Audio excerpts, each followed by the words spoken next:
Ce jeudi matin, vers 7h heure française, un lanceur Falcon 9 de SpaceX devrait s'arracher du pas de tir LC-39A de Cap Canaveral. Et alors que cet exemplaire de Falcon 9 réalisera son 18e vol, ce sera aussi un autre événement symbolique important. Le premier lancement vers la Lune utilisant ce pas de tir, et ce depuis la fin du programme Apollo qui s'était terminé en 72 avec Apollo 17.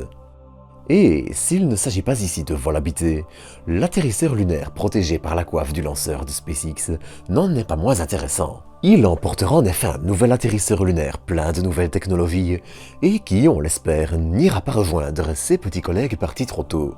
Il s'agit en effet de l'atterrisseur lunaire Nova-C développé par l'entreprise américaine Intuitive Machines, atterrisseur de près de 3 mètres de haut et de près de 2 tonnes, qui s'en va explorer une partie du pôle sud de notre satellite. Pour aujourd'hui, je vous propose donc de revenir sur cet atterrisseur, d'explorer en avance l'endroit où il devrait se poser, et d'un petit peu parler de son utilité et de son lien avec le retour de l'homme sur la Lune.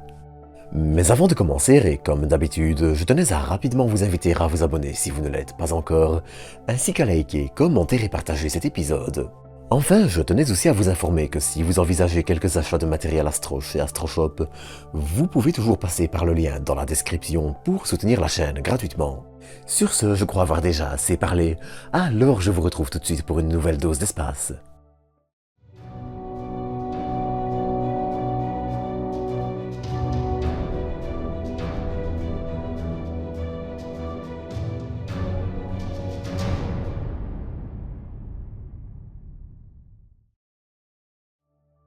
Pour commencer l'épisode, et si vous ne le connaissez pas encore, laissez-moi vous présenter l'atterrisseur lunaire Nova-C.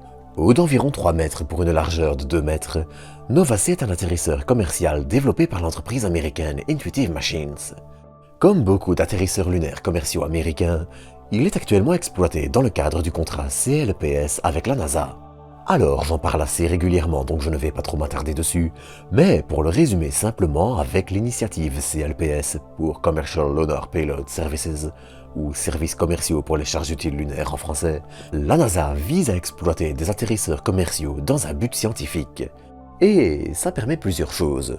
D'un côté, l'existence de contrats juteux pour l'envoi de charges utiles sur la Lune motive des entreprises à développer leurs atterrisseurs qui peuvent ensuite bénéficier à des acteurs privés ou institutionnels. Cela permet donc de voir un nouveau secteur commercial émerger de façon un peu comparable au contrat de transport d'astronautes et ravitaillement de l'ISS, dont SpaceX fut le grand gagnant. Mais d'un autre côté, ces contrats permettent aussi à la NASA de se concentrer sur l'aspect scientifique d'une mission, en se concentrant sur le développement des instruments scientifiques et en économisant énormément sur le restant de l'atterrisseur. Car développer un atterrisseur lunaire est, disons-le, un véritable challenge et chaque atterrisseur étant différent, les façons de rejoindre le sol de notre satellite le sont aussi. Et les possibilités de se rater aussi. Mais bref, ça on en reparlera bientôt. Enfin, le tout permet de préparer le programme Artemis, accompagné d'ambitions de séjours habités sur la Lune sur des périodes bien plus longues que celles d'Apollo, mais je reparlerai de ça dans un instant, car ce vol-ci va justement être assez important sur ce point. Mais d'abord, revenons un peu en arrière. En 2021, la NASA sélectionnait donc Intuitive Machines, entreprise créée en 2013, pour 3 premiers vols de leur atterrisseur Nova-C. Et ces 3 atterrisseurs devraient se suivre de très près. Le second devrait en effet décoller en mars, et le troisième dès le mois de juin. Sauf si celui-ci se rate bien évidemment, mais je reparlerai de tout ça le moment venu. Car à côté de ça, il faut aussi noter que l'atterrisseur utilise aussi du carburant cryogénique et liquide, ce qui sera une première pour tenter de se poser sur la Lune. Cette technologie avait déjà notamment été testée dans le cadre d'un partenariat entre Armadillo Space et la NASA au début des années 2010, avec des résultats assez prometteurs. Mais en attendant, l'atterrisseur doit encore aussi faire ses preuves, ce qui sera justement le travail de cet exemplaire d'ailleurs baptisé Odysseus. Si tout se passe bien, il devrait viser le pôle sud lunaire, qui sera exploré durant Artemis, et plus précisément la zone du cratère Malapert A, cratère de 24 km de diamètre. Tout comme les cratères Malapert B, C, D, E, F et K, Malapert A est un petit cratère satellite d'un plus grand cratère, le cratère Malapert, qui forme avec les cratères Shoemaker et Haworth une région particulièrement accidentée et escarpée, mais aussi ancienne. Et vous le voyez venir, mais se poser dans une telle région sera un véritable défi, Et c'est important de le noter.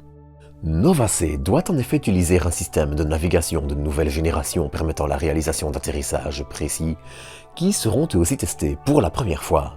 Et tout comme pour l'atterrisseur Slim de la JAXA, qui a atteint une précision de quelques mètres là où quelques centaines de mètres sont monnaie courante, cette volonté n'est pas un hasard.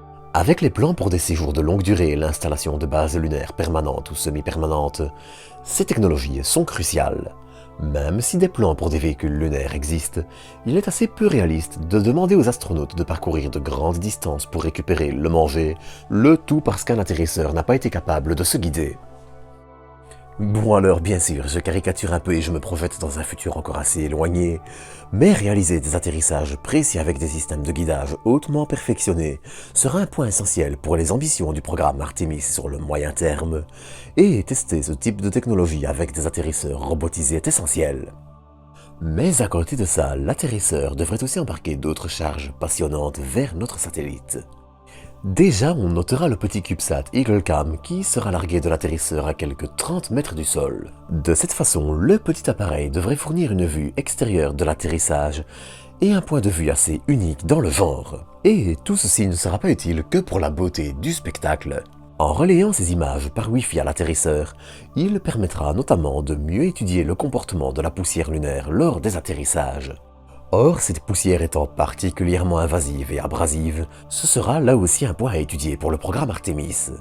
Quand on sait que la poussière lunaire était déjà un problème lors des courts séjours d'Apollo, il est assez clair que de nouvelles étapes devront être franchies à l'avenir pour minimiser ce problème, et savoir à quel point des atterrisseurs pourront l'assouffler est intéressant. Mais attention, EagleCam étant fourni par une université privée et indépendante de tout ça, c'est surtout un instrument dédié fourni par la NASA qui réalisera cette tâche. Pour continuer avec ces instruments, Nova-C embarquera aussi un prototype de télescope lunaire qui capturera les premières images du cœur de la Voie lactée depuis la Lune. Par la suite, il devrait permettre l'envoi d'un petit télescope de 7 cm vers le pôle sud lunaire sur un autre atterrisseur. Enfin, on notera aussi la présence de LIDAR pour le guidage, de nouvelles technologies de surveillance du niveau des réservoirs de l'atterrisseur par ondes radio et d'études des interférences. Tout un petit monde comptant au total 7 instruments, dont 5 pour la NASA, et un 8e étant le CubeSat. Si tout se passe bien, ce petit monde devrait rejoindre le sol de notre satellite 5 à 6 jours après le lancement, avec un atterrissage attendu aux environs du 22 février. Si cet atterrissage est réussi, ce sera d'ailleurs la première fois depuis Apollo 17 en 1972 qu'un engin américain se posera en douceur sur la Lune. Il opérera alors pendant environ 2 semaines, soit la durée d'une journée lunaire pendant laquelle ses panneaux solaires pourront l'alimenter en énergie.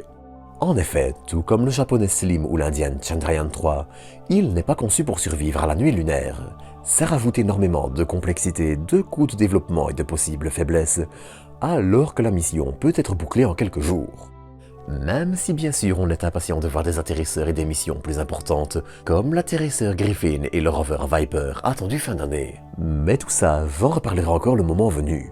Donc, encore une fois, n'hésitez pas à vous abonner pour ne rien manquer. D'ici là, à bientôt pour de nouvelles doses d'espace.